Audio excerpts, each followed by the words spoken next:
The ACLU just filed a lawsuit to stop Trump from challenging these ballots. So think about what that means. Jesus. That means in the future, a court can order, it is a violation of the law to do what you're doing, and they can say, too bad. Too bad. We're allowed to do it. No integrity, no election security. We're allowed to do it. This is what ACLU is arguing, basically. The ACLU is arguing that these ballots should count, even though they violated the court order. Right. Exactly. I haven't seen the full paperwork write-up, but they tweeted. Don't trust a single word you hear from ACLU, man. They lost. Corrupted. They lost it years ago. When I got doxxed and I got fired for what I had written, I was contacted by the DC head legal for ACLU. He says, I want to take your case. I want to take your case. I want to help you. They violated your First Amendment right. He worked with me for months. We wrote a paper. We did research. We got everything all the way through. He took it to his legal committee. They declined it. He took it to the head committee. They declined it also. And the reason why they declined it, despite the fact the legal director of the ACLU said it was a clear violation of my First Amendment rights, because they didn't want to offend their coalition partners, such as Human Rights Campaign, Black Lives Matter. Exactly. Now, on what you're talking about here, I think one thing that we've learned about how to get at your enemies and how to win, what did they do to Mike Flynn? They didn't get Mike Flynn on any real crimes. What did they get Mike Flynn on? Process crimes. Process crimes. Everybody makes mistakes in process. So it makes some good sense, actually, to attack the election from a process standpoint. So it will be interesting to see how that plays out, man.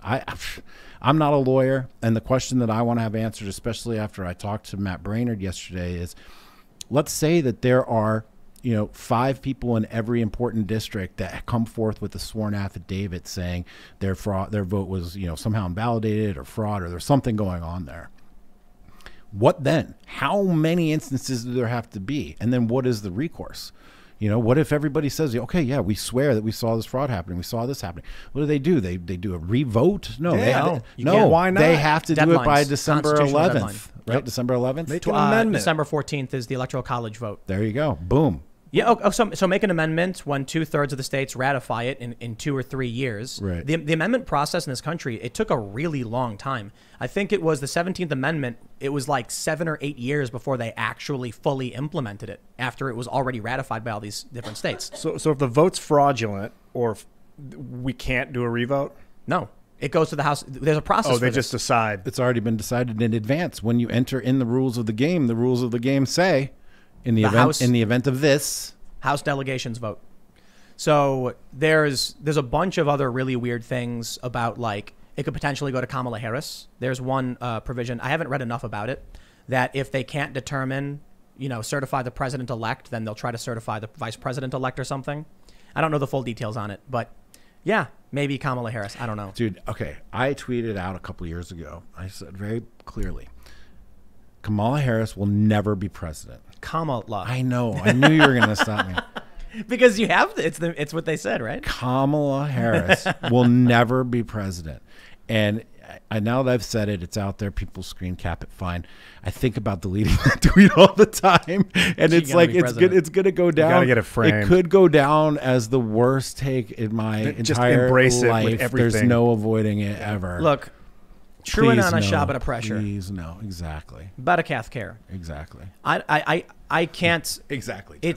We're already seeing people are looking at the election without actual evidence, and they're like, I don't believe this, and I think that's scary.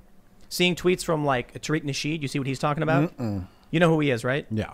He's like, this is a finesse. He's like, I'm not a Trump supporter, but there's no way. Come on. He's like, how could Joe Biden beat Barack Obama's record by like 10 million or by like 7 million votes or whatever? Oh, it's 8 million now. Joe Biden beat Barack Obama by 8 million votes. So you've got people who love Obama, and they're saying, BS. No way. No way you beat Obama. Right.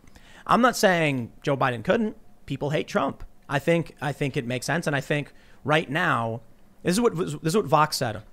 It's really funny they're starting to write these articles because they're not free. These writers are not free to tell you what's really going on.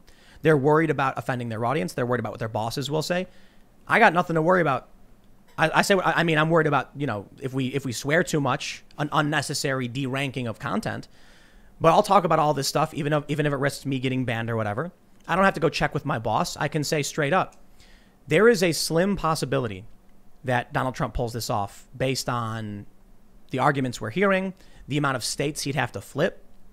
But if he gets a 14th Amendment argument to the Supreme Court and it works, it would nullify many mail-in ballots in a ton of states. And that would probably seal the deal. Well, we saw what happened Tuesday night versus Wednesday morning. That would seal the deal, right? Right, exactly. Yeah. Yep. Wow. Landslide then. Many of these, but here's the thing. Many of these are absentee. The issue is, will the Supreme Court agree? Now, I don't know. What I do know is that there are 3 members of the Supreme Court who helped George Bush win in 2000. Roberts, Kavanaugh, and Amy Coney Barrett. And that, when I heard that, someone super chatted it, and I was like, no way. Yep. There's no way Trump appointed 2 of the Bush lawyers. Yep. He did. And then get this. Clarence Thomas, you think he's got a bone to pick with Joe Biden? Oh, man. Go back to the 90s and watch those videos if you haven't seen it. Dude, do you see what Clarence Thomas said to Joe Biden No, what? in the 90s? Oh, my God. I can't dude. repeat what he said. Whoa. He said it was, I'll give you the gist. He said it was what did he call it? High-tech lynching. A high-tech lynching. Cyber lynching, something like For that. uppity Not cyber. It was, yeah. Yep, Who because said that to who? Clarence Thomas? Clarence Thomas, when they were accusing him of, what was it, like sexual assault or something? Yep. Harassment. Harassment. He was nominated for the Supreme Court, and they ran him through the coals, accusing him of being this harasser. And he said it was essentially a lynching to stop uppity blacks. That's what Clarence Thomas said. And so now there's a meme going around of Clarence Thomas with his eyes glowing, and it says, "I've been waiting 30 years for this moment, Joe." Oh. Yep. I believe that would impugn the honor of Clarence Thomas, though. I think he can rule impartially For and sure. set aside. He can rule on the merits.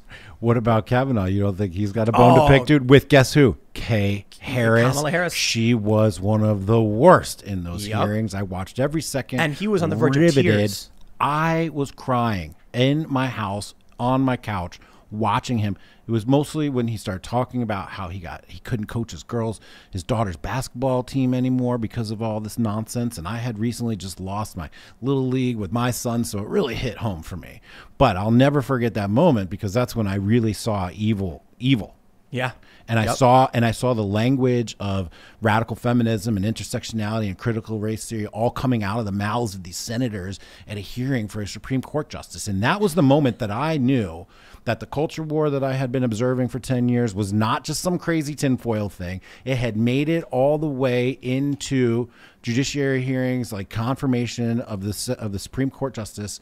And it was just terrifying to me. So if anybody remembers how much of a B K Harris can be, it is Brett Kavanaugh, dude. I think you just need to remember the face that Brett Kavanaugh had made when he was nearly in tears, and his wife was nearly in tears watching it happen. This is a guy who was already vetted to be on the courts. Right. When he became a federal judge, they vetted him. They were going through it again. They were digging through his yearbook. They were digging through his calendar from high school. You drink beer. What does that mean? And they were berating him and implying on TV that he was part of a group that would line up outside of bedrooms and drug women and take turns, if you know what I mean. And that is insane. Yeah. The accusations, the people banging on the door screaming. I got to be honest. I think after 30 years, maybe Clarence Thomas is like, it's been 30 years. Brett Kavanaugh's like, that was a year and a half ago. Yeah. He's still mad. It was 2 years ago. I think whatever happens, they're going to stick to the letter of the law. Like, and if that means that Trump has them on a technicality, I think they'll rule in Trump's favor. Yep, I agree. It's not so much about a technicality. It's about interestingly, we're seeing the media's desperate attempt to sweep this under the rug. There was a tweet from some journalists saying Trump flat out admits it or something, and it's a transcript from one of the lawsuits where they were like, the judge asked them point blank if they were fraud, and they said no. And then all these lefties are high-fiving each other. That's an attempt to trick people into thinking Trump's lying. The lawsuit was about improper ballots, not fraud. So the judge said, I'm asking you right now, was there fraud? And the lawyer said, to my knowledge, no. They're trying to make it seem The like, second part of that was confusing because it said, is there impropriety in the voting? And it also said no. because what he's arguing is these people made a mistake. Their ballots don't count.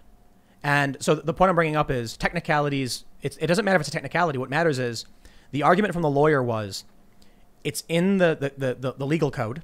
We must adhere to the legal code.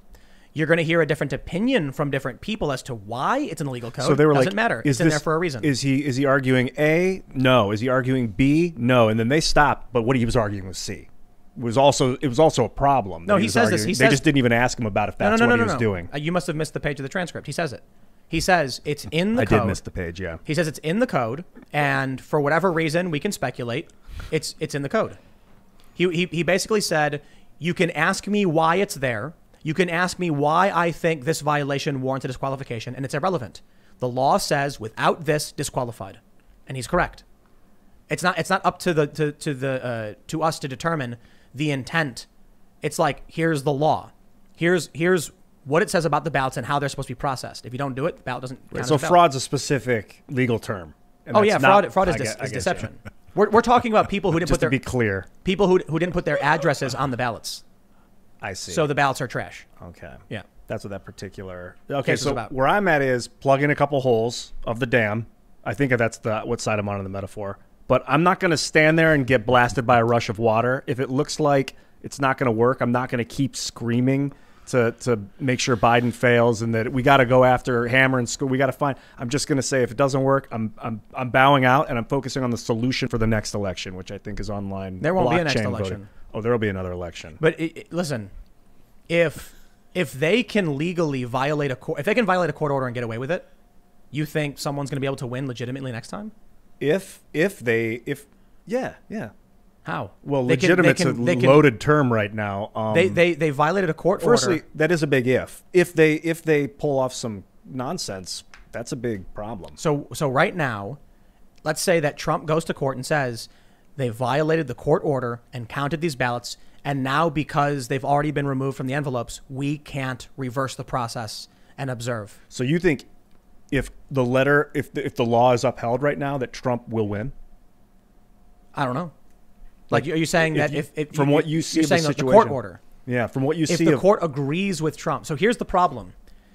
First of all, assuming it's true, they counted 450,000 ballots. That's the statement from the legal team. Just because they filed the lawsuit doesn't mean that's what happened. Assuming that's the case, we do know what's true is they counted without observers being able to watch within the distance the court said. that's confirmed. Because there's videos of people there with binoculars saying they won't let us past this barricade, and they're 100 feet from us. The court said 6. We don't know what the number is. Here's the problem. If the court says we don't care they violated the court order, these ballots are good, you incentivize legit fraud. Because now everyone's like, we could shuffle in a bunch of boxes and count them and they won't do anything about it. Done. If they do stop it, there's also a problem. If they say these ballots are spoiled, then you could create a situation where you trick people into destroying ballots on accident. How would you do that? So you get people to open the ballots without an observer. Then you file a suit saying, you see what I mean? Yeah. That one's more circuitous. So ultimately I err on the side of if the ballots were counted in violation of a court order, you can't count them. You can't. We have a security process and a legal observation process, a public observation process for a reason. Individuals can walk in and watch because we want to make sure there's integrity and we're being honest. If somebody is doing something in secret when it's supposed to be for the public has a right to know what they're doing with our resources. We have FOIA, right? The Freedom of Information Act. We can request the government give us documents on things, and then they argue why they should or shouldn't, and then they redact stuff, and then they give it out. When it comes to our elections, we need to know that we can watch publicly. That's why I was suggesting earlier, maybe the vote tallies are up here online. The only problem with that is you need an internet connection on these machines, and that could be, problematic. But I think a lot of the data was published online in increments from various outlets. Ultimately, what I'm saying is we wouldn't need observers if as soon as someone put the ballot in, it appeared, boom, like here's the vote, here's the person, here's what it's for. The problem is ballots are secret, for a reason. People wouldn't vote for Trump if ballots were public. They'd be terrified. No, everyone would find out, so they won't do it. It'd be nice if you didn't see what the vote was for, but all the information was public. Like the social security number was public. No. Everyone's social security is public. You No. can't, it's like just your know- dog you know- tag. It you know doesn't matter LifeLock? if people know what your number is. LifeLock? Yeah, the They did it- identity theft. He did that commercial where he had a truck driving around with his social security number on it, and he was like, I'm safe. And then he got his identity stolen like 14 times. Because you're not. You can't publish No one social- is going to be able to keep their social security number secret in this world. It's too yeah, easy but to get no- there. You might as no well just information. use them, No, dude. or build a second talking type of about- number that we can use for Some that. criminals can figure out your social security number, so we might as well publish everyone's Well, we got to information. use a personal ID code.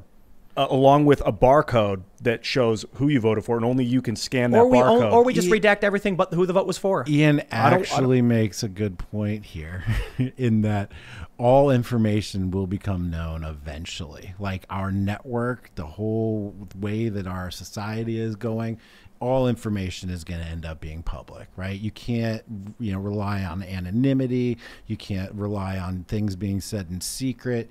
If you're secure enough now, you should start preparing yourself for the idea that all information is going to be publicly known.